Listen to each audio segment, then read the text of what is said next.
There we go. All right, everybody. Good evening. Luis Maya is speaking here, and this is the Behavioral Economics of Global Affairs. Economia comportamental de assuntos globais. It's very good to be here tonight with Flávio, Ayrton, Clara, Gabriela, Érica, Vinícius, Tayla, Lucas, Marcos Vinícius e Diego, Gutenberg, Ana e Tarsila. It's always nice to have like a full class with you guys. Thank you so much for participating in this. And I have a few announcements on what's coming. So let's take a look at it. First thing, I have sent you guys an email this afternoon with your performance on the third list of exercises, okay? Vocês devem receber aí um e-mail, devem ter recebido na tarde de hoje. Se não receberam, ou se acharem que não receberam, confiram lá naquele negócio de caixa de spam. Às vezes vai para a caixa de spam o e-mail, tá? Porque é disparado para muita gente ao mesmo tempo. So you can check your grades there, and if you haven't received them, please let me know by the end of this class, and I will make sure that another email will be sent for you, okay?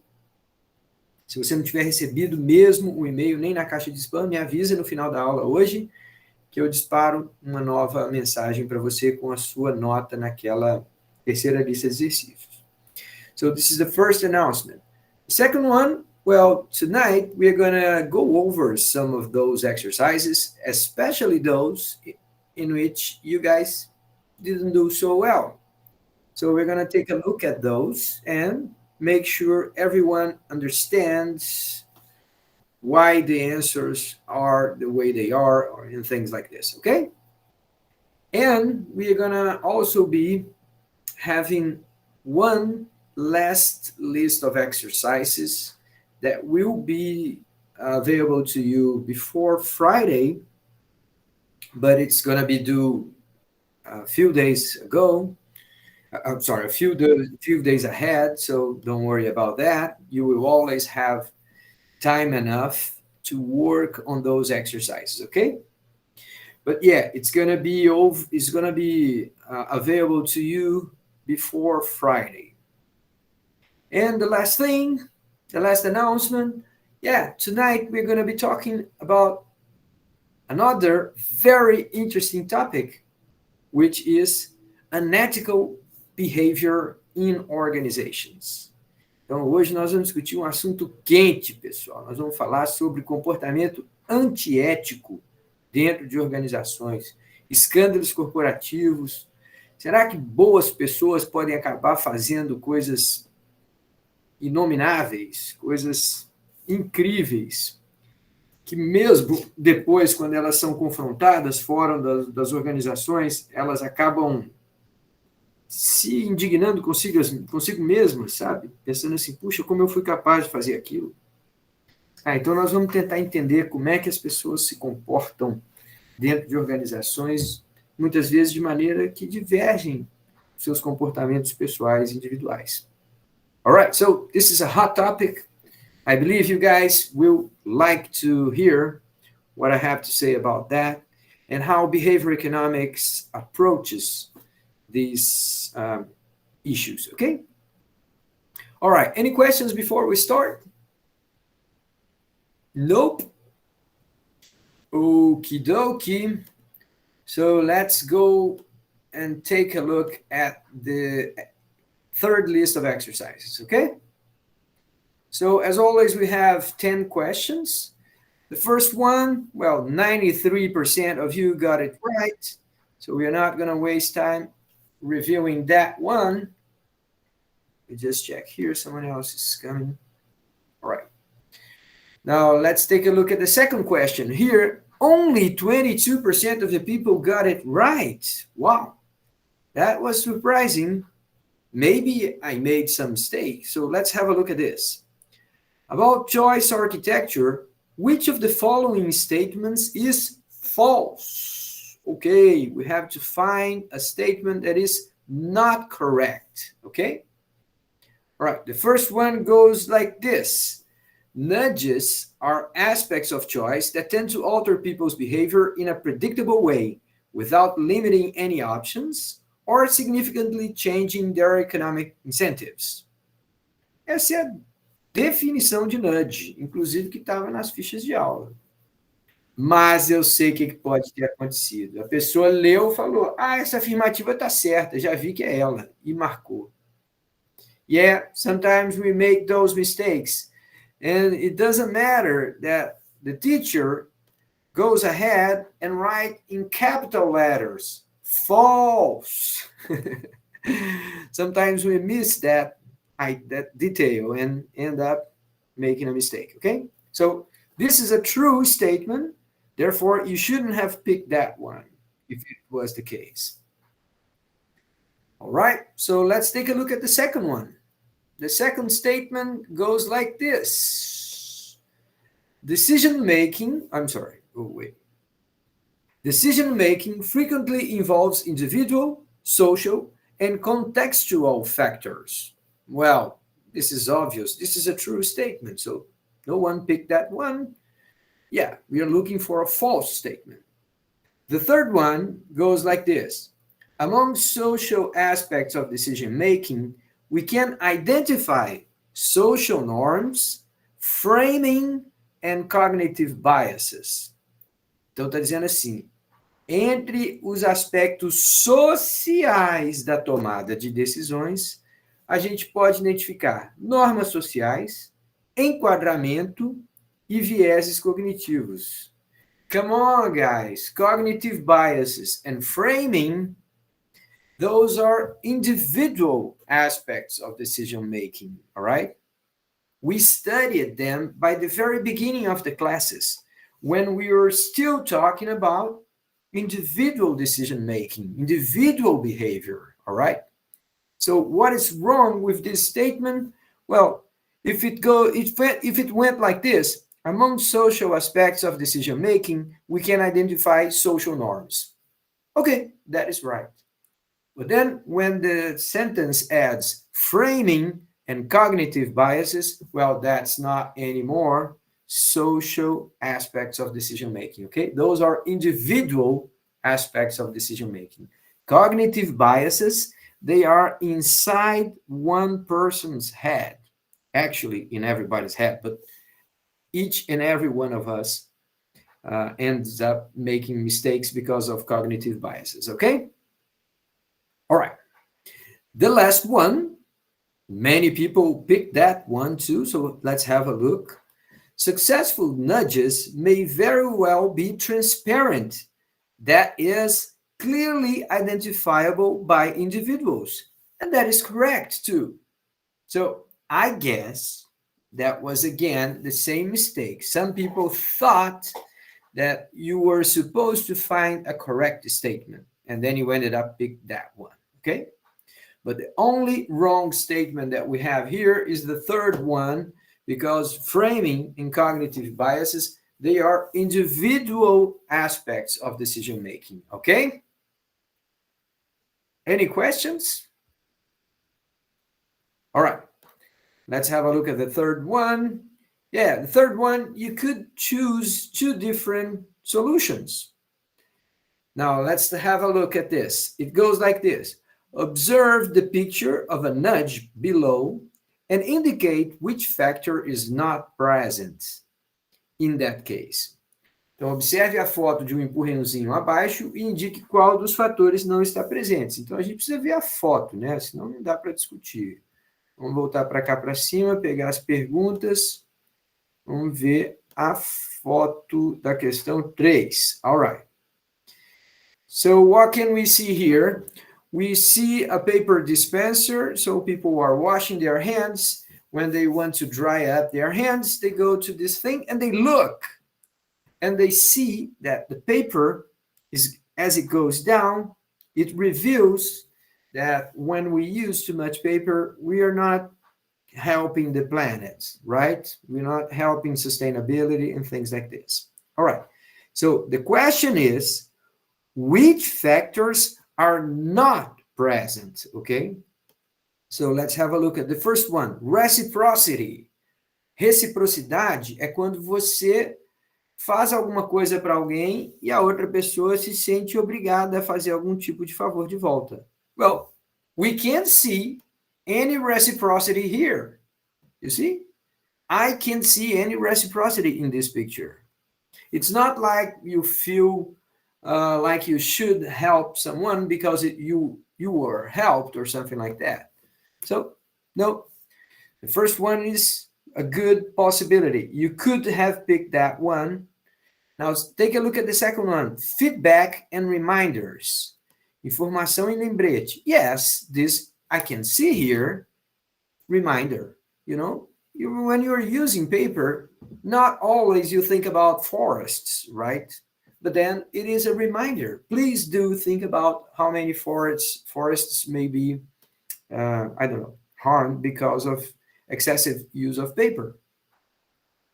So this was not a good option. The second one was not a good option because these things are present in the picture, okay? The third one, default bias, viés da escolha padrão. No, I can see this thing here. Viés da escolha padrão, gente, é quando você vai lá e coloca no anúncio lá do McDonald's, assim, compre o combo número 1 ou combo número 2. Ele já está ajudando você a fazer escolha. Here, you don't have a choice. You know, there are some paper dispensers like this in which you press a button and a specific amount of paper come out. And that is, in that case, you would be talking about pre-established choice, right? Then you could say something about default option or something like this, okay? But not in the picture the way you're seeing. Só para esclarecer aqui em português, tá, gente? Tem alguns desses dispensadores de papel que você aperta um botão e ele sai a quantidade certa de papel. Aí, nesse caso, ele está tentando fazer uma escolha padronizada para você de quanto papel usar. Then you could have picked the third statement, okay? But not in this case, in my opinion, all right? And then the fourth possibility, let me go down there. Yeah, the fourth one is timing. Well, choosing the right time to give you a hint or to help you making a better decision. Yes, it is. This is the case, right? So here you can see that something that it is present. So the only one that it is not present, oh, I'm sorry, the two which are not present is reciprocity and default bias. If you picked any one of those, you would get the right answer, okay? But here, we do have feedback and reminders, and we do have the usage of this timing to make the intervention, all right? So since the question asked which of the following are not present, then you could have said both feedback and reminders or timing, okay? I'm sorry. You could have said reciprocity and default bias. Those are the ones that are not present. I'm sorry. Okay.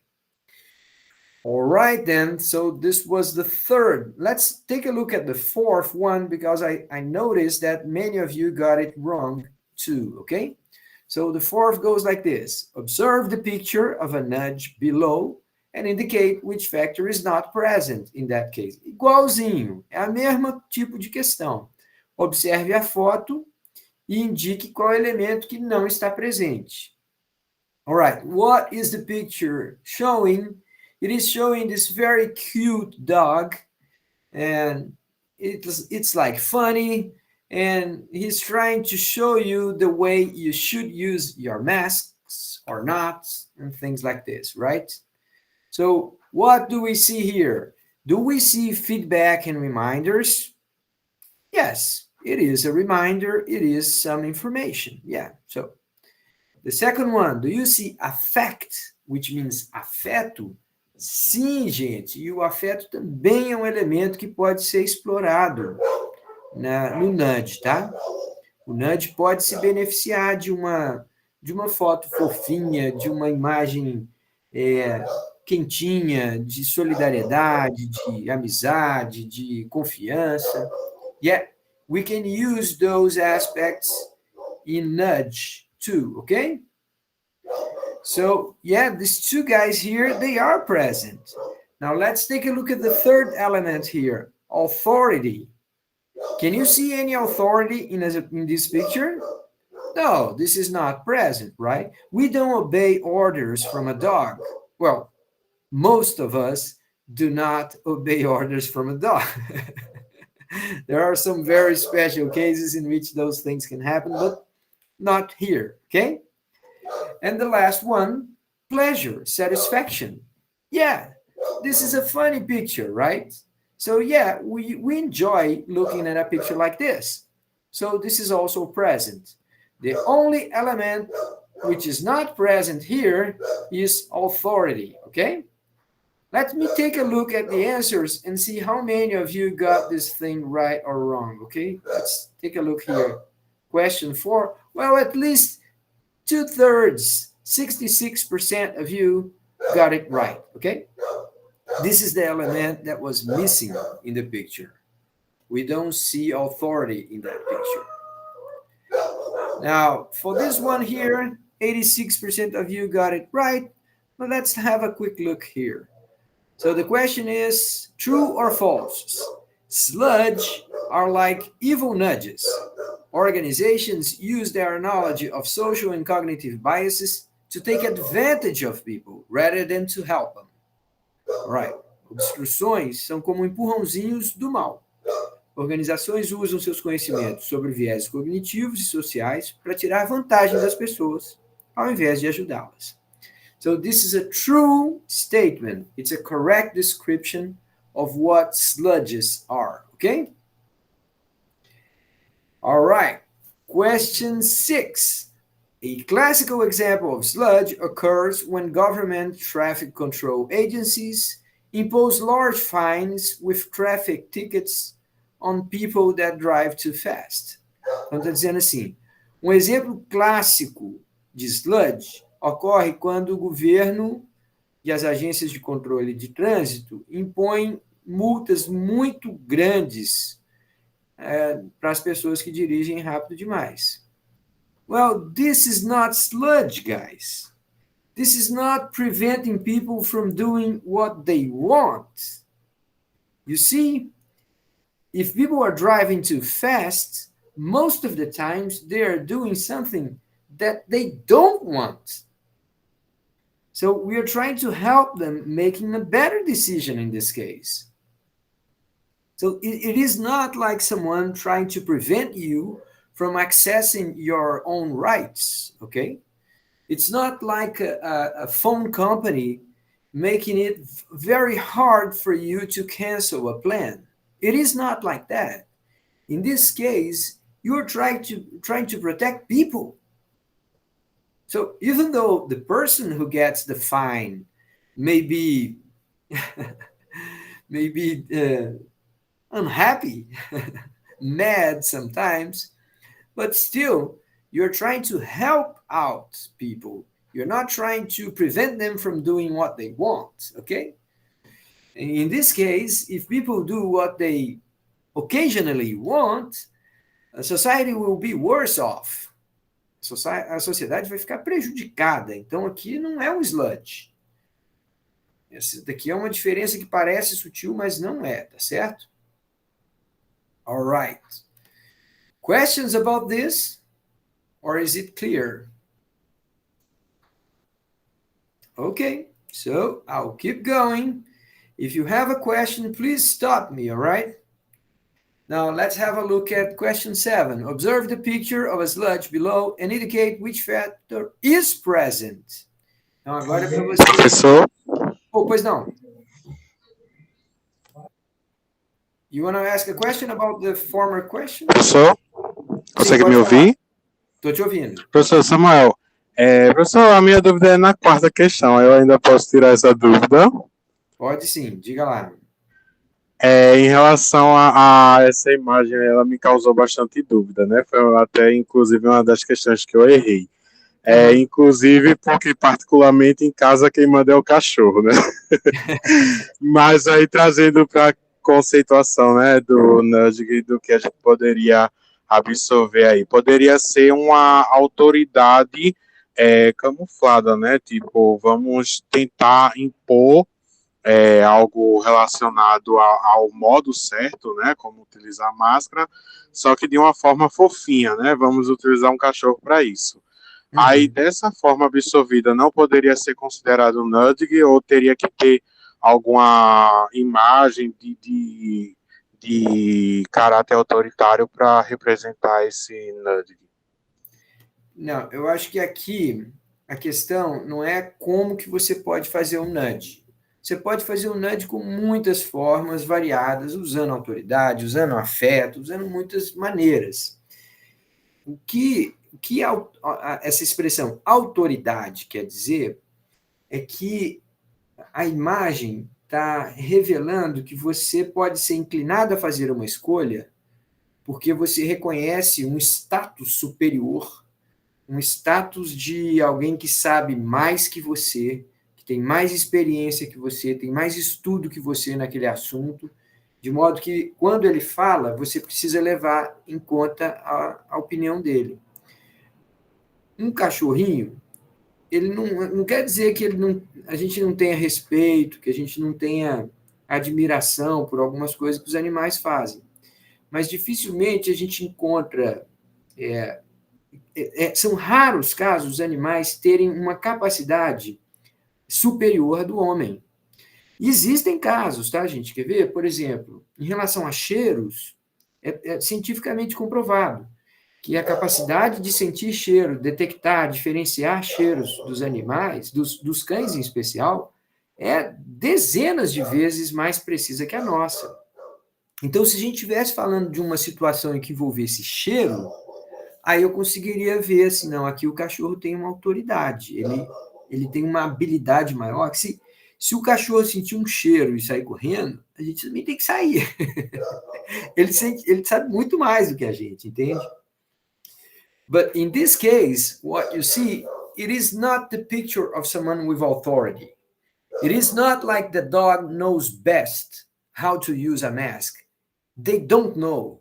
They don't know how to use the mask, right? It is not the case that you say, oh, come on, dogs are really good at using masks. So we have to pay attention here. It's not like this, all right? So that's why this one is the factor not present in the picture.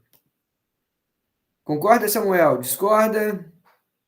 Esclarecer um pouco melhor? Não, então, consegui esclarecer sim com a sua explicação, só que foi algo que realmente me gerou muita dúvida, principalmente por.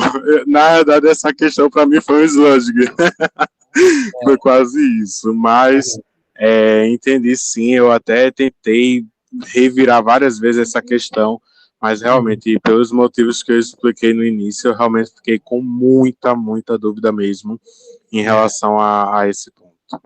yeah, all right.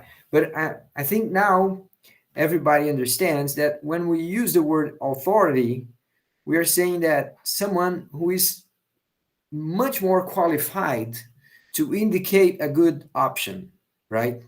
So when we see a doctor talking about how to, I don't know, not drink, use some medication, we know that those people, they are qualified to make those choices, right? To help us making those choices. We shouldn't pick the drugs that we use for a disease, for example, for a treatment.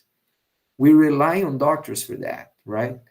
When we are going to making legal decisions, we rely on lawyers, right? We need them. They know much better than us, right? And sometimes when we use money, sometimes we have to rely on economists or I don't know, people who work with finance. Yeah, so these guys have much more experience. And in this picture specifically, the dog cannot really be taken as someone who knows best how to use a mask, right? All right, good. So let's go to question 7 again. I'm sorry, yeah, question 7. Observe the picture of a sludge below and indicate which factor is present. Então, agora é para procurar um que está presente, ok? All right, so let me show you the picture one more time here. Let me stop sharing this thing. Let me show you the picture again here. It is question 7. Let me go back here. All right. Now I'm gonna share my screen with you.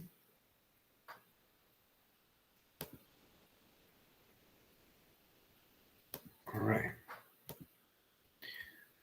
Okay. Now, what we see here is one of those contracts, right? When you just want to get right to the service and you just accept the terms and conditions of some sort of service, right? Então, é aquele exemplo de que você quer se livrar logo daquele contrato, aceita qualquer termos e condições de um contrato sem lê-lo detalhadamente. Então, vamos perguntar aqui, quais elementos estão presentes nesse caso? The first one, loss aversion. O que é a aversão à perda? A aversão à perda é aquela ideia de que perder R$10 dói muito mais do que a satisfação de ganhar R$10, né? Proporcionalmente, a perda é muito mais... Aqui a gente está agindo de alguma forma por aversão à perda? No. If we were thinking about loss aversion in such a circumstance, then we would not have signed and accept those terms and conditions, right? Se a gente estivesse agindo com aversão a perdas, a gente não clicaria no aceitar sem ter lido. Pelo contrário, a gente fala assim, não, estou com medo de perder, então eu vou ler cada linha desse contrato. So this is not an example of sludge, okay? The second one, information overload. All right, this is the answer, right? Because when you have those terms and conditions, 99% of the times you have a large list of terms and conditions. So they're trying to say, oh, you're not going to have time to read this, and you're going to just press the button and accept the terms and conditions, right? So o que eles estão fazendo é isso mesmo. Eles estão jogando um monte de informação para que você não leia. So this was the option that you should have taken, okay? Just to make sure, is that a fact here? No, it is not. I mean, we are not dealing with anything cute or emotional or anything like that here. And the last one, status quo bias, viés do conforto de não mudar. Again, this is nothing related to something that you always do and you prefer not changing. No, it is not like this. You're just trying to access fast the service and you don't want to read all those pieces of information. So it is information overload, the option that you were supposed to choose, okay? In that case. Let me go back to the answers there to see how well you guys did. Question 8, most of you got it right, but let me just take a look at this here, okay? Because this is a very important thing. Considering what you have learned from the game of trust, read a sentence below and indicate the one that is false. Então, leia os anunciados aqui. Leia as frases e indica que for falsa comparado com aquilo que vocês aprenderam lá no jogo, tá? So, the first statement... Oh, man. Oh, tonight these dogs are...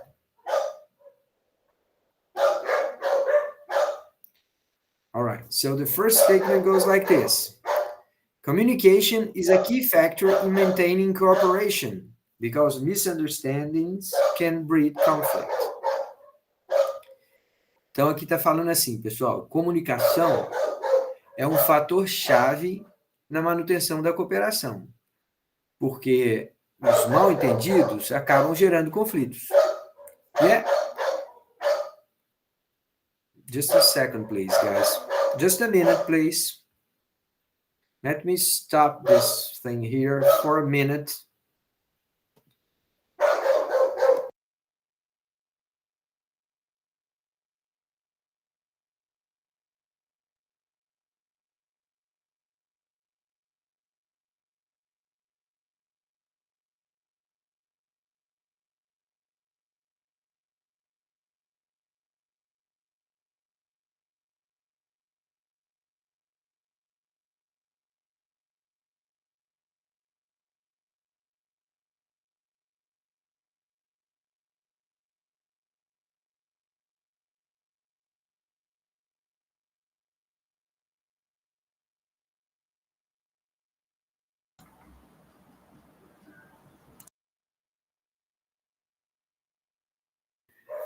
All right, guys, I'm back. Sorry about this. Okay, so let's have a look again. Question 8. Considering what you have learned from the game of trust, indicate the sentence that is false. All right, okay. Now, the first one is telling you that a comunicação é um fator-chave para a manutenção da cooperação, porque mal-entendidos podem criar conflitos. And this is true. This is not a false statement. You can see that even if you haven't played the game of trust, okay?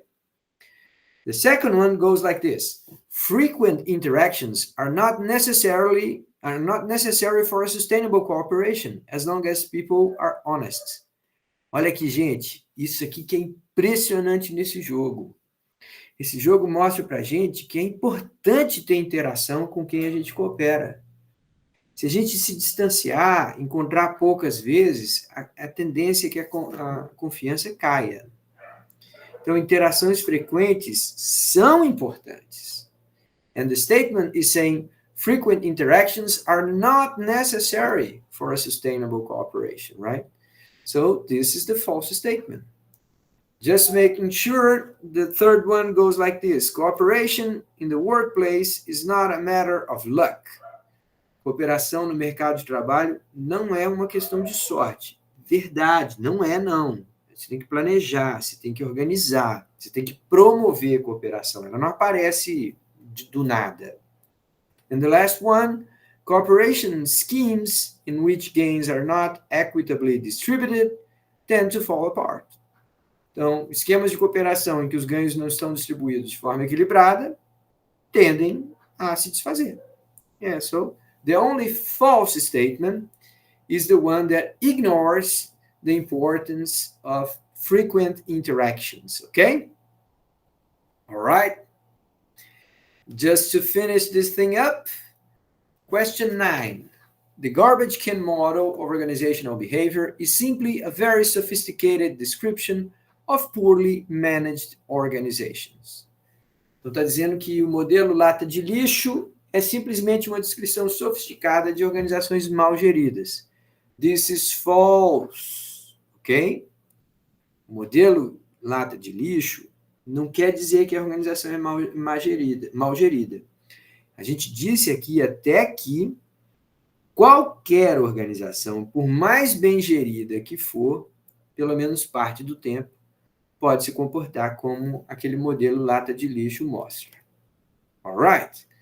And the last one, global players engaged with the 21st century environmental agenda, like NGOs and multilateral agencies, never behave like garbage can organizations. Isso é falso claramente, gente.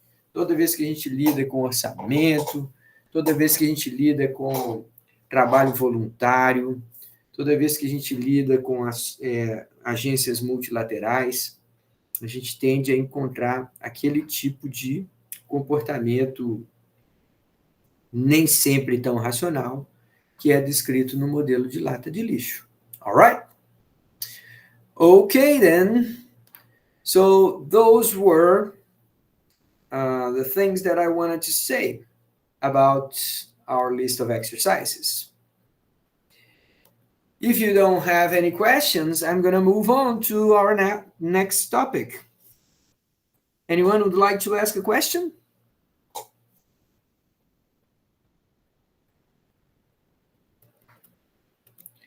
All right. Can you guys see this big picture with a screen, a green screen saying Organization Behavior and Behavior Economics? Vocês estão vendo minha apresentação PowerPoint, pessoal?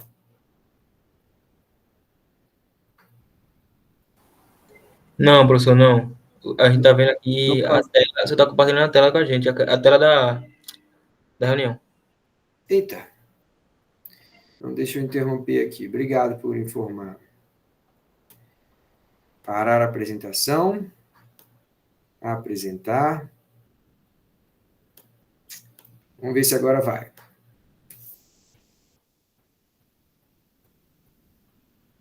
Can you guys see it? Agora sim. All right, good. Thanks. All right, guys. So at this point, we have already talked about the garbage can organization, also known as organized anarchy.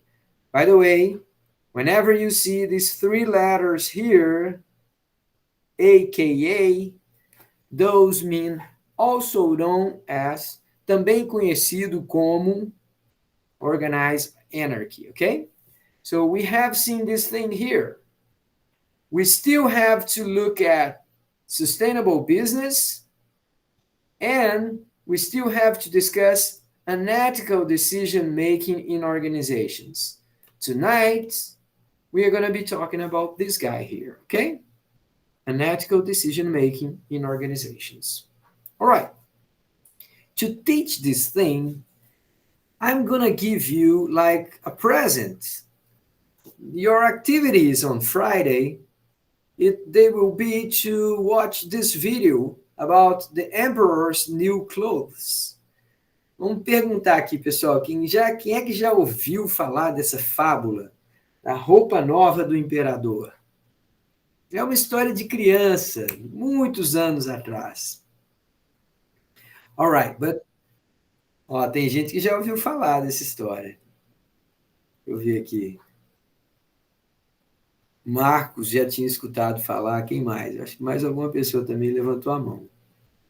Então, pessoal, essa fábula, ela embora seja, claro, uma história para crianças, ela tem profundos entendimentos sobre o comportamento antiético, tá?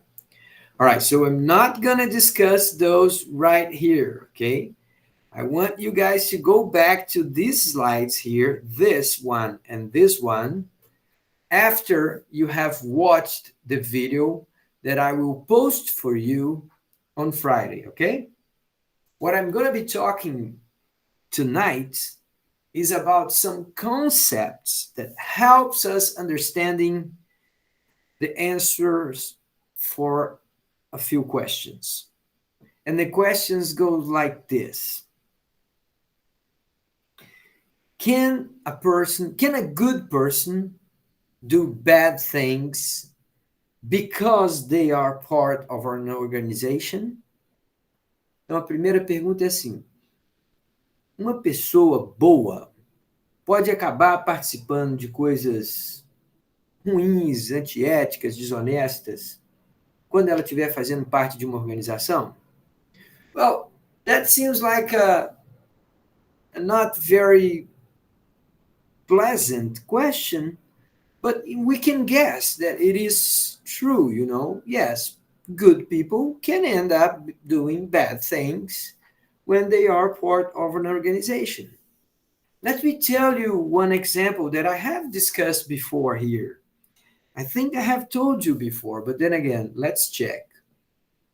When I was a kid, my dad used to take me to the stadium to watch soccer games, right? And people were screaming bad names at each other and sometimes at the referee. And I used to do that too. But when I left the stadium, I had this idea asking myself, you know, is it fair that I keep saying bad names about the referee's mother? I mean, the guy is working. He may make mistakes. Is it fair that we scream terrible things about his mother. Is it right to do that? É claro que se alguém se perguntar se está certo um torcedor xingar a mãe do juiz enquanto ele está no estádio, as pessoas vão falar assim, mas é assim mesmo. But that's not my point. The point is, if I am walking down the street and I see the referee, would I say the same thing to him? If I were individually, just myself there watching the game, suppose it is a very empty game, and I'm almost like the only one watching the game, would I still scream bad names about the referee's mother? Então, será que se eu tivesse só na torcida, eu ainda assim ia xingar a mãe do juiz? I believe not. I believe I wouldn't. I believe I scream bad names at the stadium because I'm part of a group. And when we are in a group, we tend to do things together. It is not right. If we thought it through, we would probably not do some of those things, but we do. All right, so this is the first thing, the first question I asked you guys. Yes, good people can make bad things, can do bad things when they are part of a group. Yeah, those things happen. Now, the second question I want to ask is this. Think about a scandal, like a fraud, like the case of Americanas, o caso lá das lojas americanas. Do you think that all the people involved in managing that huge company, do you think that all of them knew exactly what was going on and did participate to make more money, did participate in that fraud? Vocês acham que todas aquelas pessoas que trabalham nas lojas americanas, trabalham na gestão, diretores, superintendentes e tal, será que todo mundo sabia das fraudes e todo mundo concordava plenamente com elas? Well, come on, probably not. But then we have to ask another question. What if you knew? Suppose that you were like a manager and you saw what was going on. Would you tell people off? Would you somehow denounce it? You could risk losing your job, right? Se você você fizesse parte da equipe lá de gestão das americanas, se desse conta daquelas fraudes, talvez você falasse assim, não vou denunciar não, porque eu vou perder meu emprego. Eu vou destruir essa empresa. All right, so you see, there may be circumstances that in a group, in an organization, people predictably may diverge from their own ethical behavior. Então, dentro de uma organização, uma pessoa pode divergir do seu comportamento ético, daquilo que ela considera que é ética. All right, so yeah, I'm asking unpleasant questions here, right? This is not the kind of thing we want to investigate. Esse tipo de discussão, a maioria das pessoas não gosta de fazer, sabe? Falar assim, até onde que vai a má-fé, vai a desonestidade dessas equipes e até onde que vai uma espécie de uma tendência a agir em grupo. All right. So what I'm going to tell you tonight is that there are some very, very smart people asking those same questions. And when they try to understand a scandal or a fraud case, one of these big issues like corruption, Lava Jato, desvio de verbas da merenda escolar, desvio de verbas da saúde, our first impulse is to say, those are bad people and they should go to jail. That's it. A nossa primeira reação é de falar assim, não, Luiz, não seja poliana, não seja iludido. Aquilo é gente que não presta e esse povo tinha que ir para a cadeia. All right, so we feel like that is our first impulse. But if we look at the people, if we understand, if we investigate them, very often we're going to find good people doing bad things. Not all of the people are like that, right? Let's not be unreasonable here, okay, guys? There are bad people out there, okay? It is not that level of illusion we are talking here, okay? Claro que existe gente safada. But the point is, these guys were investigating, these two guys I'm going to tell you about, they were investigating how good people end up participating in terrible things, in terrible acts. And sometimes they don't actually see what's going on. All right. So let's take a look at the concepts that these two researchers came out. Their names, by the way, let me go back here and show you their names. These two guys, they are Hoffridge and, oh, I'm sorry. Where are the names of them?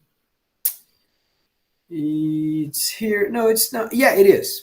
Palazzo and Hoffridge. These two guys here, they created this course, online course at Coursera. You can watch them for free. But let's take a look at the concepts that these two guys discuss. Okay? The first one is called ethical blindness. Como é que a gente pode traduzir esse termo, pessoal? Quem que gostaria de tentar? Ethical blindness. Who would help me out here to translate this term? Ethical blindness. Ó, o Marcos postou aqui no chat, cegueira ética. Yeah, that's perfectly right. This is the way we translate this, cegueira ética. Now, think about this for a while. Ethical blindness, it's not like a voluntary thing, right? It's not optional. If you're blind, you're blind. You just can't see.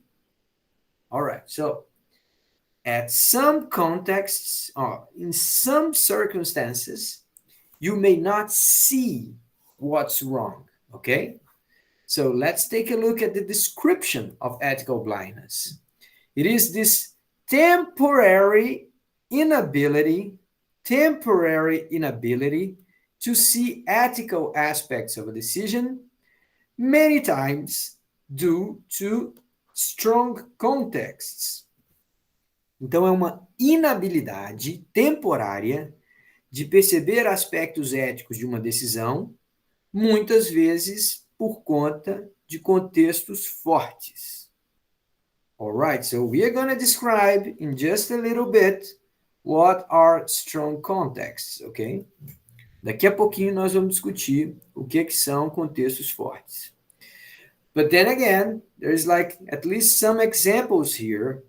Group or peer pressure, pressão dos pares ou pressão do grupo. Time pressure, então pressão do tempo, você tem que tomar a decisão muito rapidamente, and so on.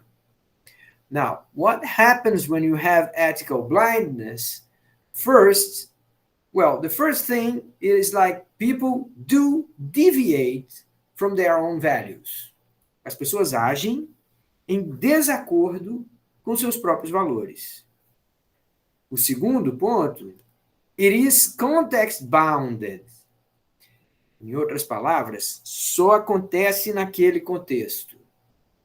E o terceiro ponto, que caracteriza a cegueira ética, it is unconscious, at least partially, ok? Então, para alguém dizer que está passando por cegueira ética, a gente precisa dizer que ela, de fato, tem outros valores. Na vida real, fora dali da companhia, ela não se comporta daquela forma. Segundo, que o tipo de comportamento que ela faz, ela só faz naquele contexto, ela não faz em outros lugares. E terceiro, que ela faz sem perceber. All right. Now, think about this. Suppose that you work for a cigarette company, ok? Suponha que você trabalha para uma empresa que produz e vende cigarros. All right. And you feel like it is fine. You feel like, yeah, it is just fine. Can you say that someone working for a cigarette company is ethical blind? Você pode dizer que uma pessoa que trabalha para uma fábrica de cigarros, que ela exibe cegueira ética? Well, vamos perguntar. Essa pessoa, quando está trabalhando lá, ela desvia-se por trabalhar naquela fábrica, ela está se desviando dos seus valores? Você fala assim, bom, deixa eu ver como é que ela lida com a saúde. Como é que ela se preocupa com a saúde dos seus vizinhos, dos seus parentes, da sua família. Se ela está pouco se lixando, não é uma questão de cegueira ética, não. Ela realmente é um nível muito baixo de ética. Se ela só pouco se importa pela saúde dos outros, é só quando ela está na fábrica, ou em outros contextos ela também pouco se importa pela saúde dos outros. E terceiro ponto, será que ela está inconsciente que os cigarros fazem mal? All right, so no, a person who works at a cigarette company, it is not someone suffering from ethical blindness. No, it is not the case. If you work for a company that produces and sells cigarettes, you are perfectly aware of what you're doing, of what you are participating in. You know that cigarettes kill people, right? You just don't care. Or maybe you need too much the job and you feel like, well, I don't feel good here, but I still accept that I'm harming other people's health doing my job. Então, você está fazendo uma escolha moral. Você não está sendo cega. Yes, this is a good film. Marcos está perguntando aqui se eu já vi o filme Thank You for Smoking. Yeah, this is a very good picture. I don't know if you can find this in Netflix. Can you? Foi lá que você assistiu esse filme? Não, né? Yeah, I don't know either. But I'm going to check. I'm going to check HBO. I'm going to check Prime Video. I'm going to see which of those you can find this book, this film. It's a very good one. Yeah, I like that too. So, yeah, it deals with these sort of questions, right? How much you know, how much you participate, and how much you are, just don't care about people. All right, so let me make sure you guys understand this. If you work for a cigarette company, you can't claim that you were blind to the ethical aspects of it, right? You can't. You just accept that, all right? All right. So we are going to be seeing examples in which people were not working for cigarette companies or anything like that. But still, they did participate in terrible things. I'm going to come to this example in just a little bit, okay? Vou trazer um exemplo para vocês chocante, tá, gente? All right, but then again, let's take a look at the second concept that we have here. Strong contexts. Contextos fortes. What are strong contexts? Contexts that can overpower reason, values, and good intentions. Então, tem contextos que se sobrepõem à razão, aos seus valores e às suas boas intenções. Now, look at this. They can be completely irrational if you are looking from outside, but they do seem very reasonable and normal from inside. Então, um contexto forte, para quem olha de fora, pode olhar e falar assim, caramba, como aquelas pessoas são capazes de fazer aquilo. But if you are part of the context, if you are inside, you just feel like it is, yeah, it's okay. It is normal. No big deal. So if you are immersed in that condition, in that context, sometimes you don't see how bad it is. Okay? So there are 3 kinds of strong contexts, okay? The first one, a situation context. Situational context. Well, then it is like occasionally you are in a hurry. So suppose that you need to go home or to pick up your kid at school, and you just finish your job very quickly, and accidentally you make a mistake in your work. Então, se você está lá com uma pressa, com uma pressão de tempo, você pode cometer um erro lá no seu trabalho, nas suas decisões, porque você está precisando sair dali rápido. Alright, so you may have strong contexts in the sense that people will do very bad things because they are in a very, very important time pressure. Então, quando as pessoas estão pressionadas pelo tempo, elas podem acabar não percebendo aspectos éticos da sua decisão. So this is like a situation. It is like something that will only happen occasionally, okay? Now, let's move to the second case. You can have organizational contexts.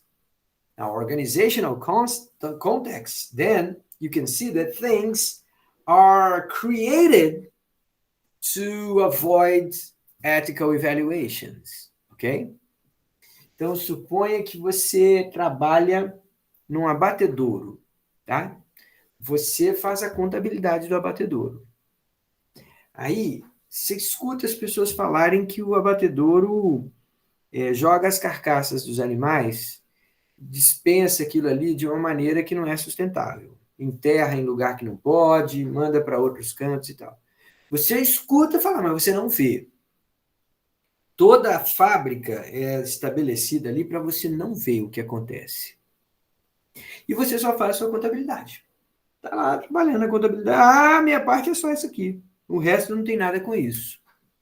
You see, when you split the roles and the activities in very large number of sub-activities or sub-tasks, then a person performing just one task may not have the big picture, right?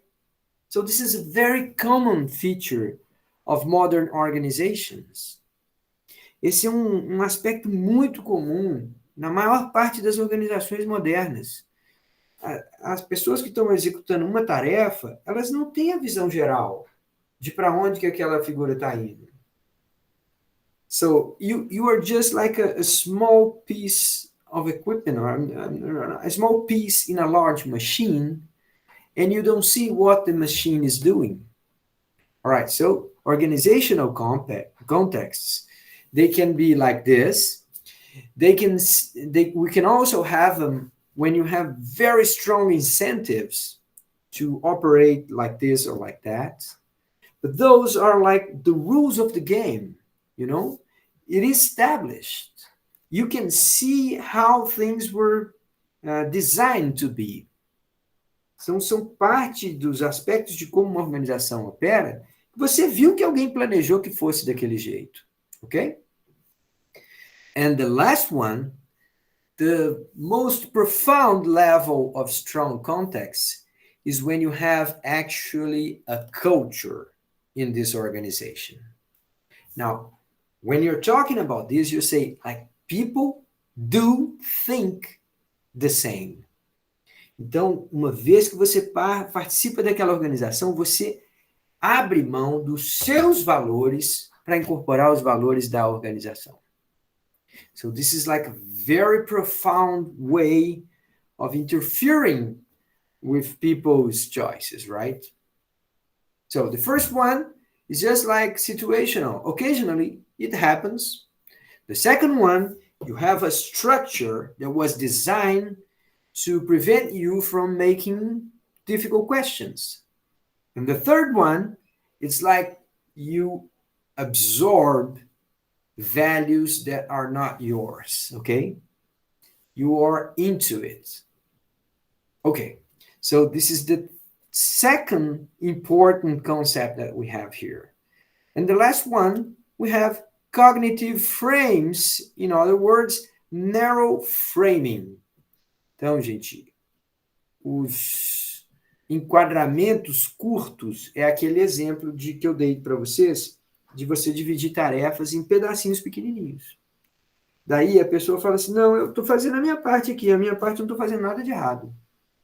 All right, so if we don't see the big picture, if we work on these narrow frames, nesse enquadramento bem restrito, bem curto, then I may participate in horrible things, right?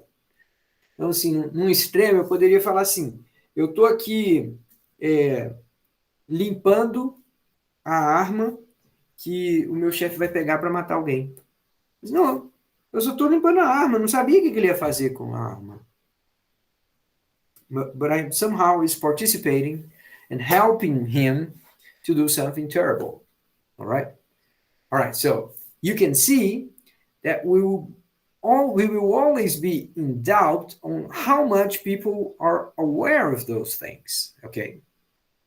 But then again, too much concept, let's go to practice, okay? Later on, I go back to this conformity. Just a second. Let me tell you the story of Ford Pinto. All right, this name is funny. Yeah, it looks strange that you are going to call a car and you choose the name Pinto, right? Yeah, it is absurd, but this is something in the United States, not here in Brazil. In Brazil, a car very much similar to this one, but not the same, it was called Corcel, tá? Então, esse modelo de automóvel que a Ford produzia e vendia lá nos anos 70, lá nos Estados Unidos ele chamava de Ford Pinto. Mas aqui no Brasil, uma versão parecida desse automóvel era chamado de Corcel. Okay? Those of you who likes cars, you guys know what I'm talking about. Okay? All right, so let me tell you the story of Ford Pinto. So this was a car that was created by Ford to compete against the Japanese cars. So let's take a look at what's going on here in the United States, the 70s, and car industry, okay? Auto industry. Então, vamos tentar entender um pouquinho do contexto da indústria de automóveis nos Estados Unidos, lá nos anos 70. Tá? O pavor era a chegada dos carros japoneses. The Japanese cars, they were smaller, they were more economical, they would not use too much gas, they were very, very, very reliable. They wouldn't break.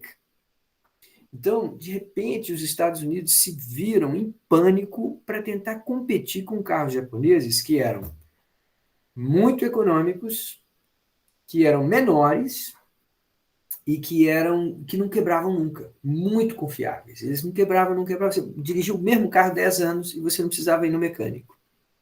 So this created a panic in the American industry. They said, well, we cannot compete with those guys. Our cars are not gonna win people's heart if we keep going like this. So we have to create a model to somehow fight against this competition, okay? So that was the context of Ford Pinto, all right? Now, what is the problem with this car? You can see it right there in the picture. The car explodes in fire. Como é que os caras vão produzir um carro que explode em chamas? Well, it's not like every car will all the time explode in fire. It's not like this. It goes like this. The way they design the gas tank and the motor, at some point, at some sort of collisions, when you have some sort of collisions, with quite a good frequency, you would see explosions like this. Então, não é qualquer carro que você ligasse da Ford que batesse a chave e ele ia explodir em chamas, não. É porque na maneira como eles desenharam o motor e a alimentação do tanque de combustível, determinados tipos de colisão, era previsível que uma porcentagem delas ia explodir em chamas. Now, what's wrong with that? I mean, this is just a mistake, right? You can go back to the plant, you can redesign the car, and you can fix the problem, right? Supposedly, it's just a matter of designing. You get the best engineers in the world, set them in a room, and tell them, go ahead and fix the car for me, okay? Yeah, so you think Ford couldn't do that? Você acha que a Ford não podia fazer isso? Ela pôde. E até fez, tá? Ela foi lá, botou os engenheiros dela para pensar. Fala, como é que a gente faz para consertar o design desse automóvel? And then they came up with a number. They said, well, we can fix it. It will cost us such and such. And the car, once it is fixed from this problem, the problem is fixed, then it will cost you, I don't know, $150 more. Então, eles fizeram a conta, falaram, quanto que custa para a gente colocar peças que impedem essa explosão? Ah, tá aqui. Quanto que vai passar a custar o carro? And then, you know what happened? They realized that if they fix the car, the new car would cost more than $2,000. And that was not okay. Então, olha só, os caras fizeram a conta e falaram assim, para consertar o problema desse automóvel, a gente vai ter que instalar novas peças, fazer algumas correções, mas aí esse automóvel vai custar mais de $2.000 para o consumidor. All right, we're talking about 1970s, okay, guys? Estou falando $2.000, mas é como se fosse hoje, sei lá, 35 mil reais, alguma coisa assim, 40 mil reais. É um valor barato, but $2,000 was the most that an American car could be sold at and still compete with the Japanese. Because another feature of the Japanese cars is that they were very, very inexpensive. Então, o pessoal do marketing da Ford foi categórico, falou assim, se o carro custar mais que $2.000, você não vai vender um. Porque os veículos japoneses, eles custam em torno de $2.000 e eles estão muito melhor do que a gente.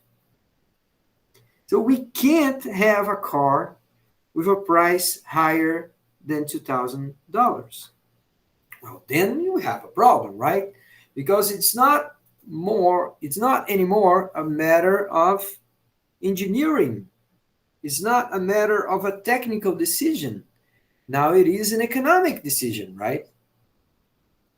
Yeah, but there is something else. When the engineers told the executives that there was no way fixing the car and still making it cost less than $2,000, when they told this to the executives, they asked another question. They said, how often will the car explode? And the engineers say, well, yeah, we can run some crash tests and we can get an estimate on how likely it is to have a car explosion like this. Os executivos queriam que os engenheiros calculassem qual que era a probabilidade da explosão. You know why they wanted?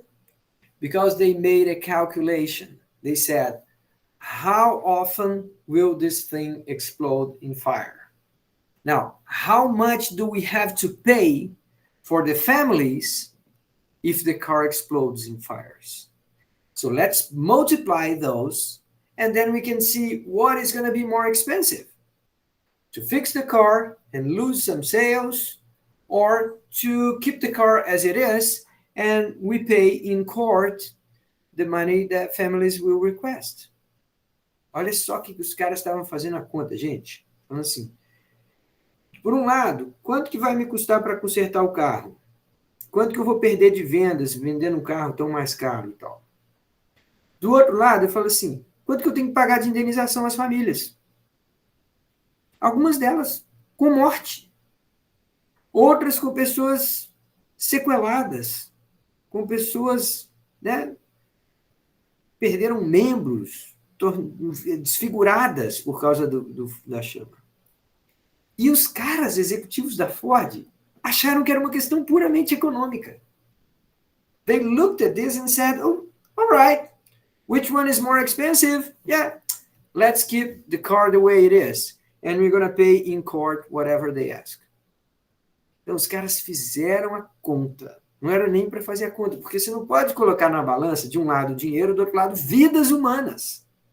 Ainda que a corte dissesse quanto que você tem que pagar pelas vidas humanas. You see the problem that we have here? The problem that we have here, that we have all the elements that people tend to think about strong contexts. The competition of the Japanese was very scary. The industry was in panic. And it was like that feeling, us against them, right? Aquela sensação de nós contra eles. Esses caras vão acabar com os nossos empregos, com as nossas fábricas. At that time, the fear of American people was not with Chinese products. It was related to Japanese products, okay?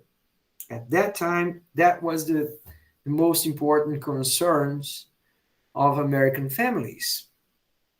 Now, the funny thing to notice is that the case of this Ford Pinto, it is mostly thought of as an example of how unethical and how, insensitive, cold-hearted people are. And these investigators, they decided to go deep into the case and say, let's figure out how bad these people are and how much we can explain their behavior with behavior economics. Então, depois de muitos anos, essa história foi altamente documentada, registrada, virou filme, virou investigação, muita gente foi processada, a empresa teve que pagar um monte de indenização e tal. Mas durante muitos anos as pessoas olhavam para isso e falavam assim, isso aí é o capitalismo selvagem. Isso aí são pessoas que só querem saber do lucro, da ganância e pronto, acabou. Once you go back and start investigating, what you're going to find is that it is not that way.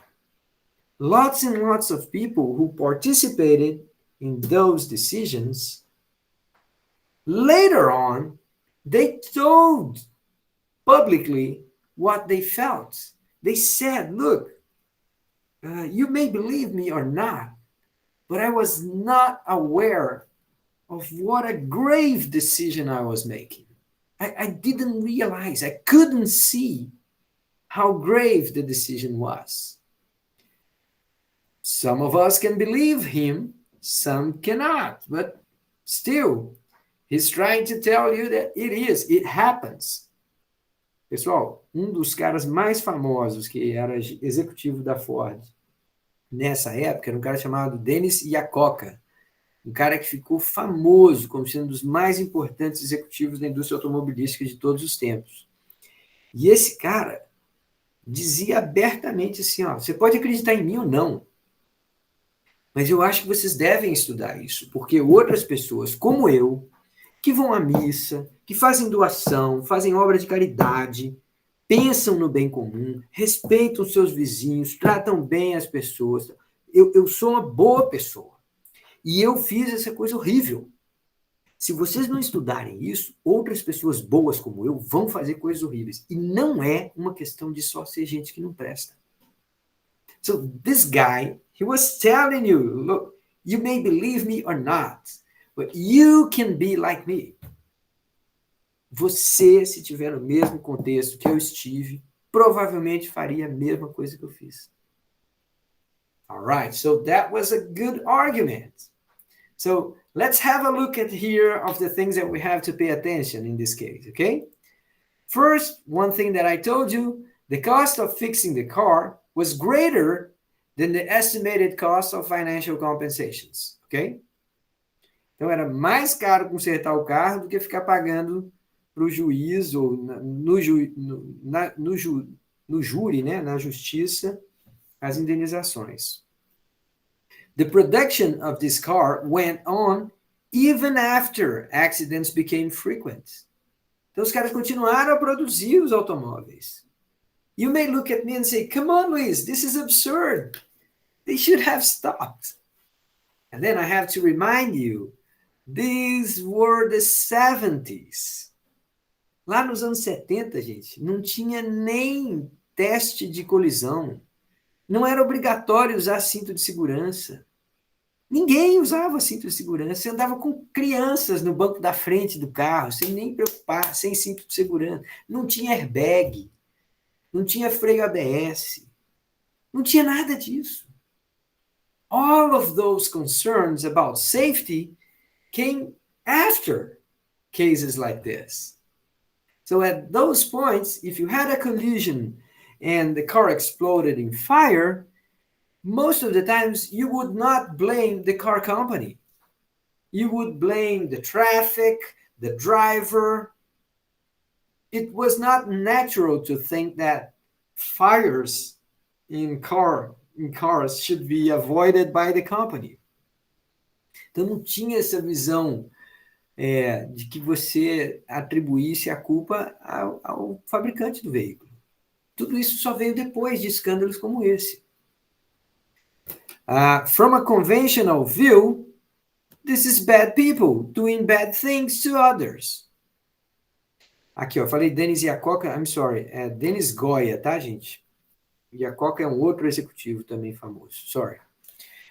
Denis Goya himself later was surprised at his own misinterpretation of the facts and his incapacity to consider ethical aspects of the matter. Então, o cara confessava depois, publicamente, falava assim, hoje eu entendo como que era absurdo aquilo que eu fiz, mas eu posso te assegurar que na época que eu fiz, eu não conseguia enxergar. Se você acha que simplesmente sou eu que não presto, tentando livrar minha cara, eu vou te dizer o seguinte, continua estudando isso, porque você vai ver muita gente boa fazendo a mesma coisa que eu fiz. All right, then, you see, you have to be a little bit more mature to understand this. The point is, when we are in a group, when we are in organization, it is not that we are not responsible nor accountable for our acts. It is not like this. We still are responsible, right? But the point is, you have to understand how people behave. And they do behave with ethical blindness. They do succumb to strong contexts. Aquela ideia de fazer um recall, né, de fazer uma chamada e consertar o carro, tinha um POP, tinha um Standard Operating Procedure, um procedimento operacional padrão, que só fazia recall em casos muito, muito, muito radicais. E aí esse caso não passava. A frequência era mais baixa do que o suficiente para fazer uma chamada de volta do veículo. Now, a few more details about this. Several engineers, none of them seem to understand the gravity of the issue. Então, a gente está falando de equipes de engenheiros. Todos eles achavam a mesma coisa. There was this common sense saying that safety doesn't sell. Então, lá nos anos 70, não é a segurança do veículo que as pessoas que estão atrás. Não é o que compra. And people were very, very high price sensitive in that market. Então, as pessoas, qualquer aumento de preço, elas deixavam de comprar. The crash tests only became obligatory by law 7 years after Pinto was launched. Então, olha só, gente. A ideia de fazer testes de colisão com automóveis como sendo algo obrigatório antes de sair da fábrica, só virou uma lei nos Estados Unidos 7 anos depois desse caso. There was no plan B. A Ford só tinha esse projeto, não dava para trocar por outro. People were thinking all the time about this us versus them. Era nós contra os japoneses. And with all of that, the resulting figure is like this.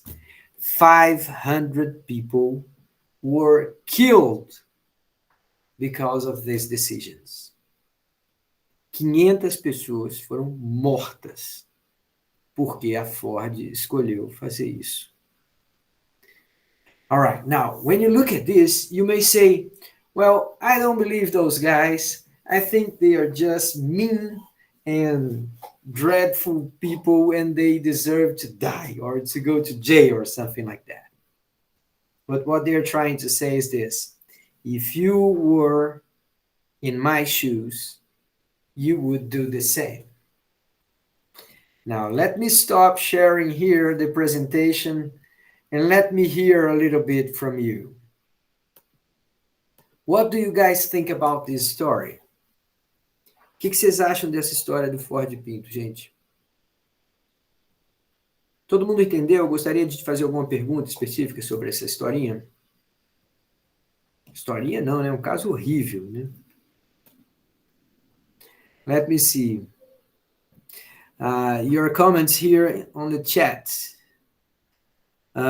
Até hoje tem carro que nem tem freio ABS, a Clara comentou. Yeah, this is true, Clara, but then again, now people are aware of it, right?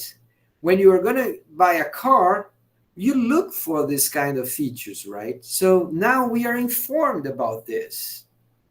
We know that you are supposed to use the safety belt. You know that you cannot drive after drinking. In the 70s, it was very common people drinking and driving. Eu vou contar para vocês aqui, gente, uma coisa que parece absurda, tá? Mas uma grande parte da minha infância, lá em Belo Horizonte, lá em Minas Gerais,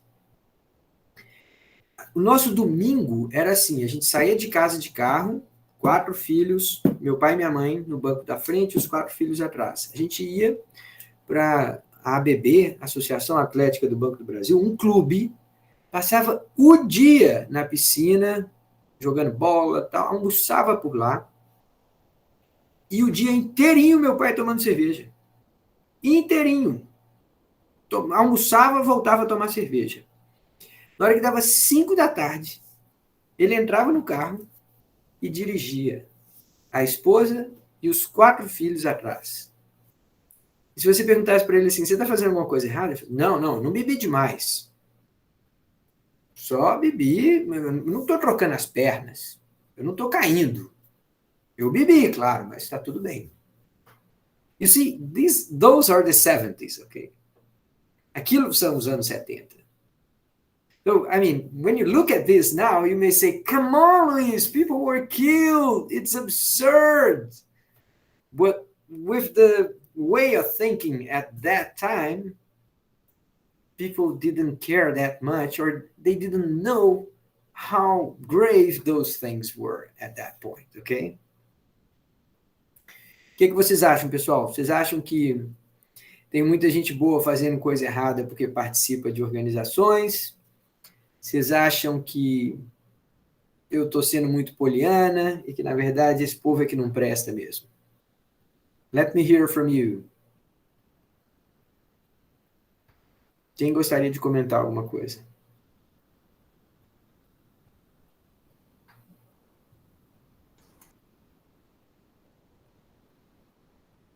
No? Nobody? All right, guys. So let's finish then. I will finish the class here. I'm going to stop recording, and I'm going to be around for a few more minutes if you want to talk to me, okay? Otherwise, enjoy your evening. Good night. Boa noite, professor.